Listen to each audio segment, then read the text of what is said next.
దాంట్లో దిగమను, దూకమను, రాయి కట్టుకొని దూకమను, శని పోతుంది. ఎందుకంటే ఇట్లాంటి పాపాలు చేసి ఇంకా ఎక్కువైనాయి. వీళ్ళిద్దరికి బెల్ట్ ట్రీట్మెంట్ ఇస్తే కానీ దారిలో పడరు. వాళ్ళిద్దరికి బెల్ట్ ట్రీట్మెంట్ అవసరం ఉన్నది. ఏమున్నది, వీళ్ళని కోసి రక్తం జల్లితే పంటల మీద అదే పండుతుంది. ఎందుకంటే వీళ్ళ బలుపు కొవ్వు చూసింది కదా. రైతుల పంట పొలాల్లో నీళ్లు బారించండి ముఖ్యమంత్రి గారు అంటే మా రక్తాన్ని బారిస్తా అని రేవంత్ రెడ్డి గారు మాట్లాడుతూ ఉన్నారు.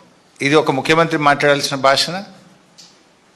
నీళ్లు కావాలని మేము అడిగితే రక్తం కావాలని రేవంత్ రెడ్డి అంటుండు.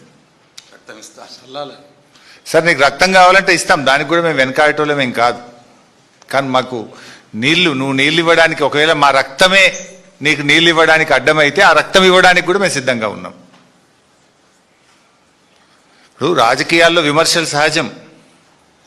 ఒక ముఖ్యమంత్రి స్థానంలో ఉండి ప్రతిపక్షాల యొక్క రక్తాన్ని పంటలపై చల్లాలి, బెల్ట్తో కొట్టాలి అని మాట్లాడడం అనేటువంటిది అత్యంత జుగుత్సాకరం.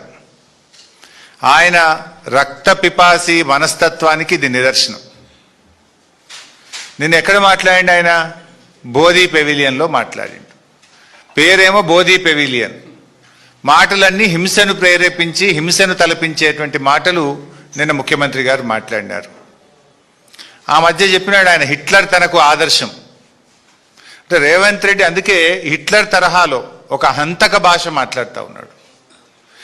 కానీ ఒకటి మాత్రం నిజం, ఫైనల్గా పాపం పండినాడు హిట్లర్కు ఏ గతి పట్టిందో రేవంత్ రెడ్డి నీకు కూడా అదే గతి పడుతుంది.